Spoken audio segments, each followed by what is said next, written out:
का exam point of view से बहुत इंपॉर्टेंट है और ये आपके पहले एग्जाम में भी आ चुका है। तो अभी हम लोगों ने यहाँ पे आपको सिर्फ शॉर्ट क्वेश्चंस प्रोवाइड कराए हैं और साथ ही नेक्स्ट स्लाइड में हम आप लोगों को इसके लॉन्ग क्वेश्चन प्रोवाइड कराएंगे। ठीक है, तो ये बेसिकली टोटल 11 क्वेश्चंस हैं। क्वेश्चन आप लोग देख लीजिए। Define the term crude drugs. ठीक है, यानी आप लोगों को इसमें क्या करना है कि क्रूड ड्रग्स को डिफाइन करना है कि क्रूड ड्रग्स क्या होती हैं और इसके बारे में जो भी आप लोग जानते हैं आपको इस पेपर में आपको यहाँ लिखना होगा। सेकंड क्वेश्चन है give the biological source and uses of सेना। ठीक है, तो सेना जो क्रूड ड्रग्स है उसके बायोलॉजिकल सोर्स आपको बताने हैं और साथ ही जो उसके यूज हैं, मतलब उसका कहाँ यूज किया जाता है, कहाँ इस्तेमाल वो होता है, वो चीज आपको यहाँ मेंशन करनी है। क्वेश्चन नंबर थर्ड है आप लोगों का व्हाट आर एंटीटसिव्स। ठीक है, एंटीटसिव क्या होते हैं, साथ ही give 2 examples from your syllabus. आपको अपने सिलेबस से यहाँ पर 2 एग्जाम्पल लिखने हैं किसके, एंटीटसिव के। क्वेश्चन नंबर 4 है आप लोगों का list 2 identification test for glycosides. Glycosides के 2 आइडेंटिफिकेशन टेस्ट आप लोगों को बताने हैं। क्वेश्चन नंबर 5 है mention the chemical constituents of clo.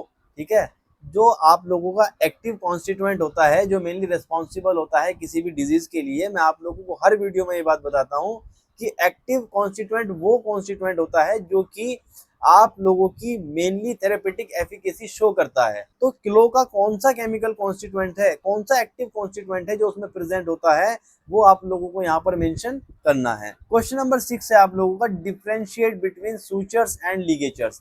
Sutures में और लिगेचर्स में क्या डिफरेंस होता है। यह क्वेश्चन आप लोगों को इस तरीके से भी आ सकता है कि सूचर्स में और लिगेचर्स में क्या डिफरेंस है, ये तो आपसे पूछा गया है। नेक्स्ट क्वेश्चन आप लोगों से इस तरीके से भी क्वेश्चन पूछा जाएगा कि सूचर्स लिगेचर्स से कैसे अलग होते हैं। इस तरीके से भी क्वेश्चन आप लोगों से पूछा जा सकता है। नेक्स्ट है question number 7 mention the uses of kaolin and gelatin as pharmaceutical aids. Pharmaceutical aids में काउलिन और जिलेटिन का क्या यूज किया जाता है, ये आप लोगों को क्वेश्चंस में बताना है। ठीक है, क्वेश्चन नंबर 8 है define probiotics and prebiotics. Prebiotics क्या होते हैं और प्रोबायोटिक्स क्या होते हैं, ये आप लोगों को डिफरेंस बताना है इसमें। What is the therapeutic efficacy of Google. Google की थेरेपेटिक एफिकेसी क्या होती है, किस चीज के लिए वो रिस्पॉन्सिबल होता है, कौन सी डिजीज के लिए वो मतलब डिजीज को क्योर करने के लिए रिस्पॉन्सिबल होता है, वो चीजें आप लोगों को इस क्वेश्चन में बतानी है। क्वेश्चन नंबर 10 है name the key ingredients of preparation style of चूर्ण। ठीक है, तो चूर्ण जो बनता है जो आप लोगों की फार्माकोग्नोसी की एक प्रिपरेशन है, तो उसके बेसिकली की इंग्रेडिएंट्स क्या होते हैं, किस किस चीज़ों से मिला करके वो बनता है, वो आप लोगों को क्वेश्चन 10 में यहाँ पर बताना है। एंड लास्ट है आप लोगों का give the source and cosmetic use of aloe vera gel. ठीक है, एलोवेरा जेल का कॉस्मेटिकली कहाँ यूज किया जा रहा है, ठीक है, या फिर इसका कौन सा सोर्स है, कहाँ से आप लोगों को ये ऑब्टेन होता है, कहाँ से इसका आप लोगों को प्राप्ति होती है, वो चीज़ आप लोगों को क्वेश्चन नंबर 11 में मेंशन करनी है। अब हम चलते हैं 1 बाय 1 अपने क्वेश्चन की तरफ और अपनी सारी सीरीज को, सारे 11 के 11 क्वेश्चंस को हम यहाँ पर सॉल्व करने में आप लोगों की हेल्प करते हैं। ठीक है, तो क्वेश्चन नंबर 1 है आप लोगों का define the term crude drugs. Basically crude drugs क्या होती हैं, ऐसी दवाएं, कच्ची दवाएं जो आप लोगों को प्लांट्स, एनिमल्स या फिर किसी मिनरल सोर्स से प्राप्त होती हैं, ऑब्टेन होती हैं, वो क्या कहलाती हैं, आप लोगों की क्रूड ड्रग्स कहलाती हैं। ठीक है, इसकी डेफिनेशन देखिए। क्रूड ड्रग्स वे नेचुरल सब्सटेंस होते हैं जो प्लांट्स, एनिमल्स या मिनरल्स से डायरेक्टली ऑब्टेन किए जाते हैं और मेडिसिनल पर्पस के लिए रॉ और अनप्रोसेस्ड फॉर्म में उपयोग किए जाते हैं। मतलब क्या हुआ कि आप लोगों को ये कहाँ से मिलते हैं, प्लांट से या फिर एनिमल सोर्स से मिलते हैं, ठीक है, या फिर किसी मिनरल सोर्स से मिलते हैं, और आप इसकी अनप्रोसेस्ड फॉर्म को थेरेपेटिकली यूज करते हैं किसी भी डिजीज को क्योर करने के लिए। क्लियर, इनमें कोई केमिकल मॉडिफिकेशन नहीं किया जाता। Is that clear. आप लोगों की जो क्रूड ड्रग्स होती हैं इसमें कोई केमिकल मॉडिफिकेशन नहीं किया जाता। इन्हें होल यानी जो इनकी प्योर फॉर्म होती है या पाउडर फॉर्म होती है उसी में इसका यूज किया जाता है। क्लियर। एग्जाम्पल्स जिंजर, टर्मरिक या फिर क्लोव और आपका हनी, ये सारी चीजें हैं आप लोगों की जो क्रूड ड्रग्स में प्रेजेंट होती हैं। इस प्रकार क्रूड ड्रग्स प्राकृतिक औषधि या फिर कच्चा माल यानी जो नेचुरल मेडिसिनल रॉ मटेरियल है वो होते हैं जो फार्मेसी और ट्रेडिशनल मेडिसिनल सिस्टम में उपयोग किए जाते हैं। ये क्या हुई आपकी इसकी डेफिनेशन। ओके, और ये आप लोगों को इसका हमने इंग्लिश वर्जन, इंग्लिश फॉर्म दे दी है। तो जो स्टूडेंट्स हमारे इंग्लिश में करना चाहते हैं वो यहाँ से इंग्लिश में भी इसको रीड आउट कर सकते हैं। Next, biological source. Second question है आप लोगों का, give the biological source and uses of सेना। ठीक है, तो सेना का आप लोगों को बायोलॉजिकल सोर्स यहाँ पर मेंशन करना है और साथ ही बताना है कि इसका इस्तेमाल कहाँ कहाँ किया जाता है। तो सेकंड क्वेश्चन है आप लोगों का, तो बायोलॉजिकल सोर्स क्या है, कौन बताएगा हमें? बायोलॉजिकल सोर्स क्या है इसका? बायोलॉजिकल सोर्स है सेना की ड्राइड लीव्स कैशिया एंगस्टिफोलिया और कैशिया एक्यूटिफोलिया से ऑब्टेन किया जाता है। क्लियर? तो सेना आप लोगों को कहाँ से मिलता है? कैशिया एंगस्टिफोलिया या फिर कैशिया एक्यूटिफोलिया की जो ड्राई लीव्स होती हैं, जो सूखी पत्तियां होती हैं, वहां से इसको ऑब्टेन किया जाता है। यह प्लांट्स फैमिली, ओके, यानी इसकी फैमिली कौन सी है? लेग्यूमिनोसे या फिर फैबेसी भी आप इसको कह सकते हैं। यूज कहाँ होता है इसका? सेना एक स्टिमुलेंट लेग्जेटिव है। Okay, what is laxative? जो कॉन्स्टिपेशन में हेल्प करते हैं। ठीक है, तो सेना क्या है? एक स्टिमुलेंट लेग्जेटिव है जो बोवल इवैक्यूएशंस के लिए हेल्पफुल होते हैं। यह कॉन्स्टिपेशंस में उपयोगी होते हैं। अभी जो मैंने आपको बताया सेम वही है। सर्जरी या मेडिकल टेस्ट से पहले इंटेस्टाइन को साफ करने के लिए इसका यूज किया जाता है। क्लियर? ये आप लोगों को इसका क्या है, इंग्लिश वर्जन है, आप यहाँ से इसको रीड आउट कर सकते हैं। चलिए चलते हैं हम अपने क्वेश्चन नंबर 3 पर। और क्वेश्चन नंबर 3 में आपसे पूछा गया है, व्हाट आर एंटीटसिव्स? एंटीटसिव्स क्या होते हैं? Give 2 examples from your syllabus. अपने सिलेबस के 2 एग्जाम्पल्स कोई भी यहाँ पर लिखिए। क्लियर? तो एंटीटसिव्स वे ड्रग्स होती हैं जो कफ को मतलब सप्रेस करने के लिए दी जाती हैं। क्लियर? इनका यूज मुख्य रूप से यानी स्पेशली ड्राई कफ में किया जाता है। क्लियर? आप लोग ध्यान रखना, एंटीटसिव्स की बात आ रही है तो यहाँ पर ड्राई कफ में आप लोग इसका यूज करते हैं।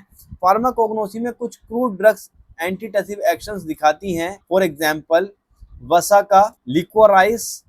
ओके, तो वसाका और लिक्वराइस क्या है आप लोगों की? एंटीटसिव ड्रग हैं जो कि आपके सिलेबस में भी मेंशन है। क्लियर? चलिए नेक्स्ट है आप लोगों का क्वेश्चन नंबर 4 और इसमें आपसे पूछा गया है, list 2 identification test for glycosides. देखिए, ग्लाइकोसाइड्स बेसिकली है क्या? ग्लाइकोसाइड्स आप लोगों का एक ऐसी केमिकल मॉइटी है, केमिकल सब्सटेंस है या फिर एक ऐसा कंपाउंड है जिसमें बेसिकली ग्लाइकोन और ए ग्लाइकोन यूनिट पाई जाती है। ठीक है, केमिकल स्ट्रक्चर होती है, कहाँ से ऑब्टेन होता है? प्लांट से ऑब्टेन किया जाता है। Glycosides, different kind of glycosides, different kind of elements यानी जो डिजीज होती हैं उनको क्योर करने के लिए रिस्पॉन्सिबल होते हैं। मतलब डिफरेंट काइंड ऑफ जो ग्लाइकोसाइड्स हैं आप लोगों को, उनको अलग अलग बीमारियों को ठीक करने के लिए यूज उनका किया जाता है। तो अब आप लोग जो ग्लाइकोसाइड्स आप लोगों ने प्लांट से ऑब्टेन किया है उसको आइडेंटिफाई करना है, यानी उसको पता लगाना है कि ग्लाइकोसाइड्स उसमें प्रेजेंट है या फिर उसमें प्रेजेंट नहीं है। तो उसमें कौन से आइडेंटिफिकेशन टेस्ट लिखे जाते हैं या आइडेंटिफिकेशन टेस्ट होते हैं वो आप लोगों को यहाँ पर लिखने हैं। क्लियर? तो ग्लाइकोसाइड्स की पहचान के लिए केमिकल टेस्ट किए जाते हैं। 2 प्रकार यानी 2 प्रमुख आइडेंटिफिकेशन टेस्ट हैं, जैसे Keller Kiliani test and next है आपका बॉन्ड ट्रेजर टेस्ट। ओके, आप लोग लॉन्ग में इसको जो है, जो इसका प्रोसीजर है उस प्रोसीजर को भी रीड आउट कर सकते हैं। ठीक है, चलिए नेक्स्ट क्वेश्चन है आप लोगों का question number 5। Mention the chemical constituents of clove. अभी जो मैंने आप लोगों को बताया था कि क्लो का केमिकल कॉन्स्टिट्यूएंट क्या होता है, क्या इसमें मेन चीज रिस्पॉन्सिबल होती है किसी डिजीज को क्योर करने के लिए, और इसके अंदर मेनली कौन कौन से केमिकल कॉन्स्टिट्यूएंट पाए जाते हैं, तो वो आप लोगों को यहाँ पर लिखने हैं। तो क्लो में जो मुख्य एक्टिव कॉन्स्टिट्यूएंट्स होते हैं वो क्या होते हैं? वोलेटाइल ऑयल्स होते हैं। जैसे आप लोगों ने ग्लाइकोसाइड्स पढ़े, ओके, और फ्लेवोनॉइड्स, फिनोल, टेनिन्स, ये सब चीजें आप लोगों की क्या हैं? ये आप लोगों की क्या होती हैं? प्लांट से एक्सट्रैक्शन किए जाते हैं इन केमिकल कॉन्स्टिट्यूएंट्स के। तो इसी तरीके से वोलेटाइल ऑयल जो है ये भी प्लांट का एक्सट्रैक्शन है और ये बेसिकली कहाँ पाया जाता है? आपके क्लो में पाया जाता है, यानी लौंग में आपकी पाया जाता है। और केमिकल कॉन्स्टिट्यूएंट्स में क्या होंगे? Eugenol, eugenyl acetate, beta caryophyllene and last आपका टेनिन्स। ये सारे आप लोगों के क्लो यानी एक लौंग में पाए जाते हैं। क्लियर?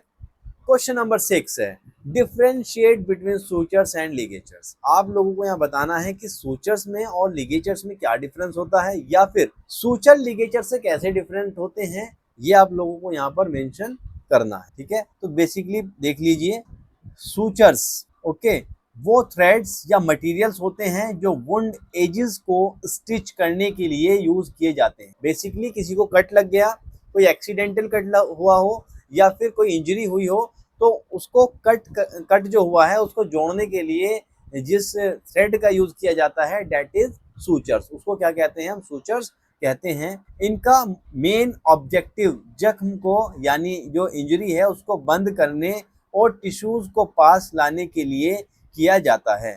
ठीक है, जब टिश्यूज पास आ जाएंगे तो वो जॉइंट्स हो जाते हैं। सूचर्स को निडिल या फिर सुई के थ्रू पास करके लगाया जाता है और ये एब्जॉर्बेबल या फिर नॉन एब्जॉर्बेबल हो सकते हैं। ठीक है, सूचर ऐसे भी आते हैं, मार्केट में अवेलेबल हैं, जो स्किन के अंदर एब्जॉर्ब हो जाते हैं, और नॉन एब्जॉर्बेबल होंगे तो वो आफ्टर क्योर योर इंजरी, ठीक है, जो इंजरी हुई है उसको क्योर होने के बाद उनको निकाला जा सकता है। क्लियर? सूचर्स का यूज स्किन, मसल्स और इंटरनल टिश्यूज में सर्जरी के बाद किया जाता है, जैसे फॉर एग्जांपल रेशम, कैटगट, विक्रिल या फिर नायलॉन्स का यूज इसमें होता है। क्लियर? अब बात करते हैं लिगेचर्स की। तो लिगेचर्स वो थ्रेड्स या मटेरियल्स होते हैं जो ब्लड वेजल्स या फिर डक्ट्स को बांधने के लिए यूज किए जाते हैं। डिफरेंस क्लियर हुआ? सूचर्स कहाँ यूज होंगे? सूचर्स वहां यूज होंगे जहां कट लगा होगा, कोई इंजरी हुई होगी, कोई एक्सीडेंटल इंजरी हुई होगी, और आप लोग टिश्यूज को बाइंड अप करने के लिए, ठीक है, स्किन को बाइंड अप करने के लिए उनका यूज करते हैं। बट लिगेचर्स आप कहाँ यूज करते हैं? जहां आप लोगों को किसी ब्लड वेजल्स को टाई अप करना है, बांधना है, तो वहां हम लोग किसका यूज करेंगे? लिगेचर्स का यूज करेंगे। इनका मेन ऑब्जेक्टिव ब्लीडिंग को रोकना यानी हीमोस्टेसिस को रोकना होता है। लिगेचर्स वेजल्स के अराउंड नोट लगाकर टाई किए जाते हैं और अक्सर बॉडी के अंदर ही छोड़ दिए जाते हैं। क्लियर? कैटगट और सिल्क कॉमनली लिगेचर्स के लिए यूज होते हैं। सूचर्स जख्म को सिलाई और टिश्यूज को जोड़ने के लिए यूज होते हैं, जबकि लिगेचर्स रगों को बांधने यानी जो वेजल्स हैं उनको बांधकर ब्लीडिंग रोकने के लिए यूज किए जाते हैं। ये इसमें मेन डिफरेंस है। सूचर्स टिश्यूज में निडल के पास किए जाते हैं, जबकि लिगेचर्स वेजल्स के अराउंड नॉट लगाकर टाई किए जाते हैं। क्लियर? आपको डिफरेंस क्लियर हुआ इसका? ये आप लोगों की इसकी इंग्लिश वर्जन है, आप लोग यहाँ से भी इसको रीड आउट कर सकते हैं। नेक्स्ट है आप लोगों का question number 7। Mention the use of kaolin and gelatin as a pharmaceutical aids. Pharmaceutical aids में काओलिन का और जिलेटिन का क्या यूज है, ये आप लोगों को क्वेश्चन नंबर 7 में बताना है। तो काओलिन एक क्ले लाइक सब्सटेंस है जो फार्मास्यूटिकल इंडस्ट्री में एड्सॉर्बेंट और प्रोटेक्टिव एजेंट्स के रूप में यूज होती है। इसका मेन ऑब्जेक्टिव डायरिया और गैस्ट्रोइंटेस्टाइनल डिसऑर्डर्स में किया जाता है, क्योंकि यह टॉक्सिन्स और एक्सेस वाटर को एब्जॉर्ब करता है और जो स्टमक है उसको सूथ करता है।